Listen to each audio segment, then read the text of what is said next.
Welcome to Limitless, the BlindBeginnings podcast where seeing things differently inspires limitless possibilities. This podcast is being brought to you by Blind Beginnings, an organization based in Vancouver, Canada, that supports children and youth who are blind or partially sighted, along with their families. Limitless was created in order to inform, educate, entertain, and share stories from within the blind and partially sighted community in order to show the world that the opportunities for those who are blind or partially sighted are truly limitless. And now, it is my pleasure to introduce you to your host, the Executive Director and founder of Blind Beginnings, Shawn Marcellet. Welcome back to Limitless, the Blind Beginnings podcast. I'm your host, Shawn Marcellet. Thank you for joining us again this week. Today, we're talking about a really exciting project that we are planning. It's not happening until October, but there's a lot involved in creating this, and it's something we're calling Limitless Beauty, the Blind Beginnings fashion show. So before I go in more detail about that, I just want to introduce my co-hosts that are with me today, Randi, Nika, and Kolby. Welcome back to the podcast. Hello. Oh, you guys did that in stereo. That was impressive. Hello. Thank you for joining me. We were doing some strategic planning at Blind Beginnings about a year ago, and we talked about wanting to do a big event, something that would, shatter misconceptions about blindness, similar to when we did Do the Grind Blind, which was an event that we did in 2017. And so we brainstormed a bunch of ideas, and one of the ideas was a fashion show where the models were blind. And that's the idea that we all loved the most and started to plan.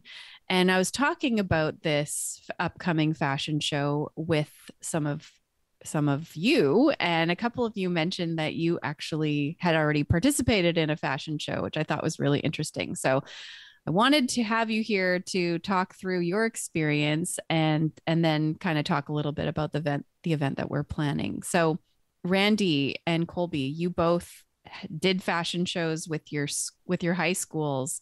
Randi, why don't you tell us about yours first? I'm from 100 Mile House originally, so it's a fairly small town. We have one high school in the district, and I think at the time it was about 100 to 150 people in my graduating class. And we did this, I don't know if it's still happening, but it was a tradition every year of part of fundraising for our grad and prom setup was, various fundraisers, but one of them was the yearly grad fashion show. And with that, it was obviously open to anyone in grade 12, whether you were going to prom or not, whether you had a dress or not. This was like well before the event of prom and graduation. So it wasn't like a venue to show off the dresses we had bought for prom, but pretty much, yeah, there was a fundraiser committee for that. I wasn't a part of the planning, so I don't know exactly. I think it was probably mostly student-led with probably some oversight of a teacher to help coordinate with the local businesses. And then part of the whole system was that the clothing was donated for the evening by the local businesses. So if you had a couple of clothing stores, you had, maybe you had like the outdoor store. So then there was more like camping gear, and there was obviously different categories of the evening. And some of them, like one of them was at the end of the night was the like formal wears. So it was put on by the one prom dress store in town. We did have one actually. And so they loaned all of us the dresses that hadn't already been purchased, or I don't know if this is a thing they do in the cities or not, because there's obviously more options and more schools, but around 100 Mile and Kamloops, which is like the nearest large city, the dress stores keep a record of who bought what, so you don't end up with two girls at the same school with the same dress. Oh, which smart. Is yeah. I mean, pretty nice, but also relatively easy in a small town of one school. So just like, don't sell another one of those to the high school this year.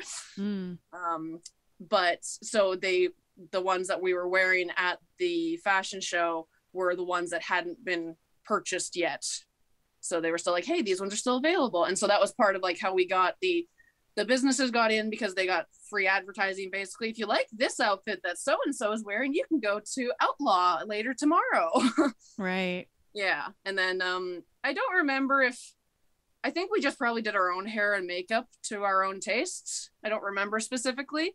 And then it was basically just kind of like a fun time. Like, I don't know if anyone's been in any kind of theater or productions or anything, but behind the scenes, like in the back room getting dressed and undressed and stuff, because most people modeled more than one outfit or category. It was kind of just like a big party at the back, basically, just having fun and, playing dress up. Yeah. That's cool. That sounds fun. Yeah. And then tickets were obviously where we got most of the fundraisers from. And then probably some donations as well. Mm-hmm. Kolby, what was yours like? So mine was a little different.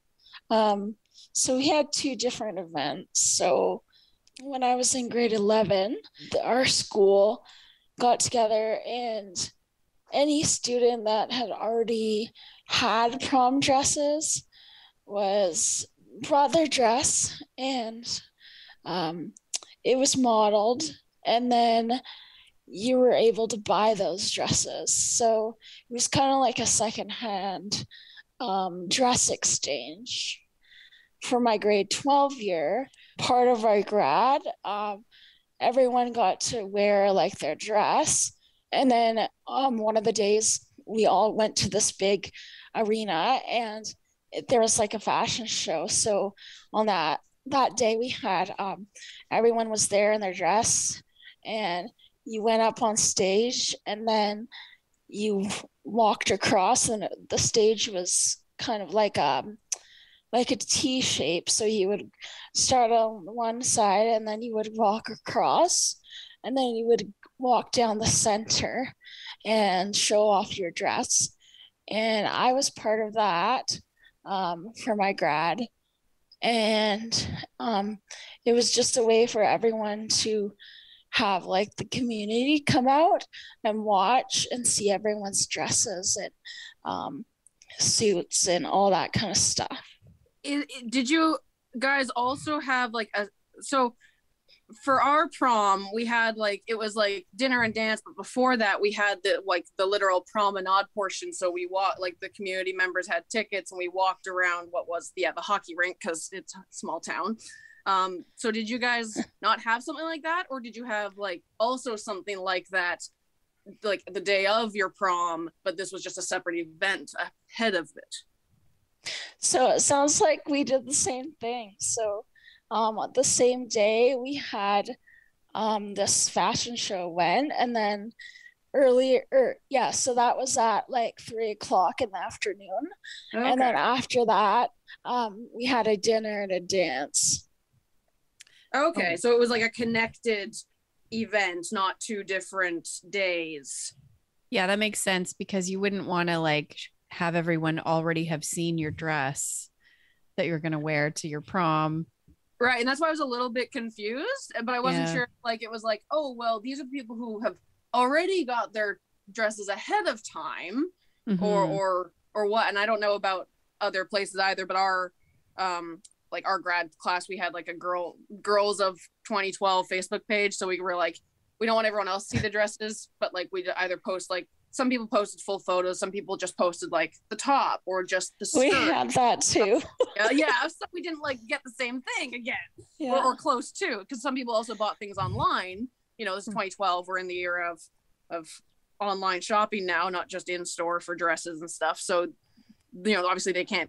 The dress store kept track of the ones out of their store, but that's not everybody. Yeah, and we also had we don't really have a dress store, but a city close by, most people got their dresses there, and they had quite a few stores, and they would keep track as well. So, okay, we can't sell this dress to that student because they're going to the school, kind of thing as well.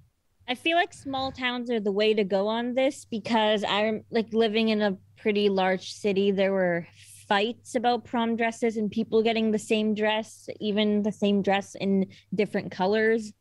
You guys know what you're doing. This is bringing up an interesting question, which is taking us a little off topic, but I think it's interesting. Like, how do you choose your prom dress when you're blind? And well, I mean, of course, I know, I went to a store and I had lots of options and I could try on lots of things, but especially ordering online and not being able to necessarily touch it or really have a sense of what it looks like. I don't know. Online, I feel like would be really difficult, especially for prom dresses where they fit very Yeah. Something like t-shirts or leggings, you can kind of get away with ordering, or hoodies, you can just get them in bulk. But dresses, definitely in person is the way to go, just because for me, I kind of knew what color I wanted, or like I knew I wanted blue or green. And I specifically chose due to texture, because my prom dress, the entire top and the straps were like covered in diamonds and gemstones, and I loved able to feel them. And I had like, diamond earrings, diamond shoes, diamond bags, so having all of that texture and matching texture was really satisfying for me. I went in person, and then so I went with my family, and I didn't really have a color in mind, but I knew kind of the design that I wanted. And so I went by sort of like my mom and sisters would tell me what it looks like, and then I would feel it. And then based on the texture, I could tell, oh, I do not like this, or I really like this, or kind of thick. So my dress happened to be coral, which is one of my favorite colors. And then it had some beading on it, and it was strapless. And so that was something that I could feel. And I was really happy with how it felt. So that was one of the reasons why I chose it, as well as my family said that it looked really nice on me.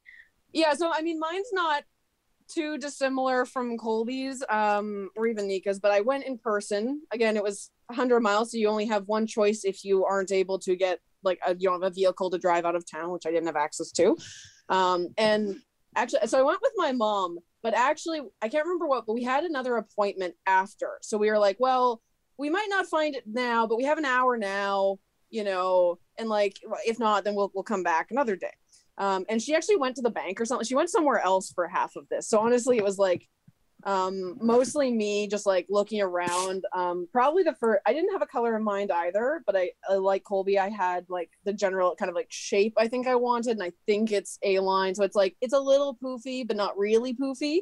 And mine did end up being a corset back, and it's red, and I still have it in 100 Mile. And then on the left hip, there's just a little bit of red matching rhinestones and stuff that pulls the skirt up in a little ruching kind of thing. And actually the funniest part is it was the last one I tried on, because we were out of time and we had to go anyways. Part of how I was deciding was definitely texture, but also definitely price, because my family was willing to pay up to I think $400. If I wanted one more expensive than that, I had to cover the rest, which is very fair. But it so happened this was last year's model, and it was on clearance for 400 or 350 or something. So I got it under our budget, and the last one I tried on, it was a corset, so it didn't require alterations that way. And I think if anything, I needed an inch raised or something on the bottom hem. It was almost perfect. And it was, and my mom came back to get me, and I did ask her opinion then, but I think a lot of it was just the sales lady who was helping me, because I also didn't have anyone, because it wasn't really a planned trip. And I think a lot of my friends went to Kamloops because their parents have vehicles, so it wasn't a shopping trip with all your friends, but it was just I think that one was meant to be for me. That's cool. Wow. As you guys are talking, I'm remembering my grad dress, and I really didn't like it. So I kind of wish I had held out for finding the right thing, but I think it came down to price and budget as well. And I had to sort of choose within a certain range. But I almost went for the like I almost didn't hold out for the right one because I was about to buy one that was green and like really plain and simple, but then I realized it had pockets and I cringed and knew I had to find something else. The opposite of what I don't know, everybody like else I does. think a ball gown. We all want pockets. Okay, so back to the fashion show. So Nika, you are actually on the planning committee for our fashion show project. Why were you interested in taking part in planning this event? Yeah, so I was super thrilled when I found out that such a thing was going to happen because fashion is kind of one of the areas that I'm really passionate about when it comes to advocacy and being able to break down barriers and shatter stereotypes, just because I feel like we're moving in a direction where I think diversity is being valued more. And personally, I have a lot of different intersecting identities with that. Like I'm a person of color, I'm shorter, I'm more overweight. And I think there's definitely representation in those areas. There could always be more, but I always found that disability was always lacking. I found so many amazing plus size models and advocates, but then when I looked for blind models, I couldn't find anything and I couldn't find any role models to look up to. So I think that's kind of where this also came from, is kind of a desire to be able to make change that I want to see in the world and be able to also just inspire younger people, youth, and just kind of show people that blind people can be models as well, and just showing that fashion can be accessible and that you don't need to see to be able to appreciate it. Yeah, I love that. I love that you talked about sort of the range of bodies, because that's like this fashion show. We're looking for 12 models. We're looking for teens who are blind or partially sighted who live in British Columbia. And it doesn't matter what you look like. It doesn't matter your size. It doesn't matter your gender. It doesn't matter your level of vision, except that it must be not perfect. In this case, we are looking for somebody who's blind or partially sighted. But yeah, like all bodies are beautiful, and we'd love to have a diverse group of models for the show that represent the true blind population, right? Because blindness doesn't pick and choose anything. It kind of can come to anybody in any race or gender or Totally. situation. That's something that I really appreciated, is that in our committee meetings, body type, culture, gender, none of that was brought up as things to limit, because the more boxes you tick on these different identities, then the harder it is to get modeling opportunities. So I love that there were never any constraints or requirements except for just being blind or visually impaired. We've kind of put a call out for teens, for youth who are blind or partially sighted, who are interested in being a model. Our fashion show is happening in October 16th. And we're going to offer a summer program for the models that are signing up. So they get to come to at least a 3-day camp where we'll be prepping them with, like, be talking about like how to choose your style, probably going shopping, learning to apply makeup and do hair and walk with confidence and all of these things. Randi and Kolby, I'm curious if, like, after the experience, if you would have any advice for somebody who's maybe someone who's thinking about wanting to do this, but feeling a little apprehensive. Like, were you nervous before you did it? And what helped you feel prepared?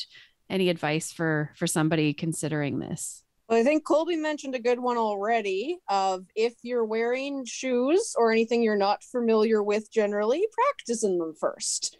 Yeah. Definitely. Yeah, especially if it's something like you only wear flats, now you're wearing heels for this, which, like, I get that sometimes you want to dress up in something that you wouldn't wear, especially in this kind of context where you might have the opportunity to wear something you would never wear to the store or your friend's house or anything. Mm-hmm. For me, it was really just, I don't remember if we ever got like practice or anything. We probably got some time to like space out the stage a little bit, but mostly, like I said before, it was a lot of fun, because like this was just this big thing we were all doing together. In this case, it was a grad class, but in the Blind Beginnings case, it's still going to be a bunch of people. Maybe they're already friends. Maybe they're just making new friends at this event.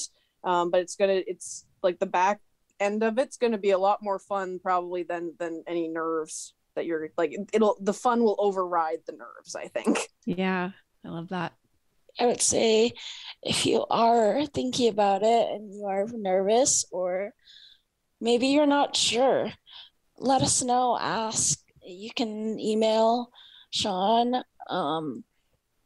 If you have questions, concerns, try it, because you might realize that you really like it. Yeah, interesting. Thinking about like walking in heels and dressing up, and we're not. So if you're not interested in wearing heels or dresses or being fancy, you don't have to. So we're kind of going to let our models choose the style that they want to model. So maybe somebody's more interested in modeling a sporty outfit or, you know, something more casual. That's okay too. So there's no like obligation that you have to wear a tuxedo or a prom dress, or unless you want to. Maybe you want to do that.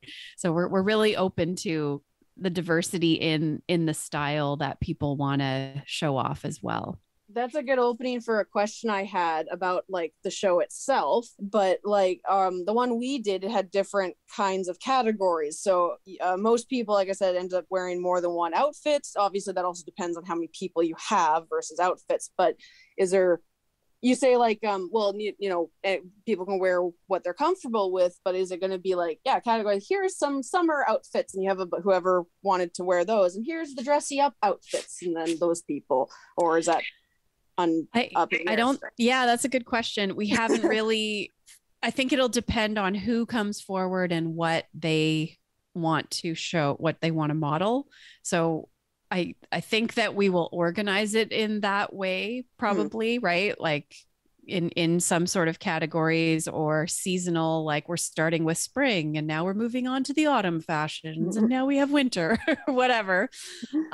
We're still working a lot of things out. We're kind of contemplating a Paris theme right now.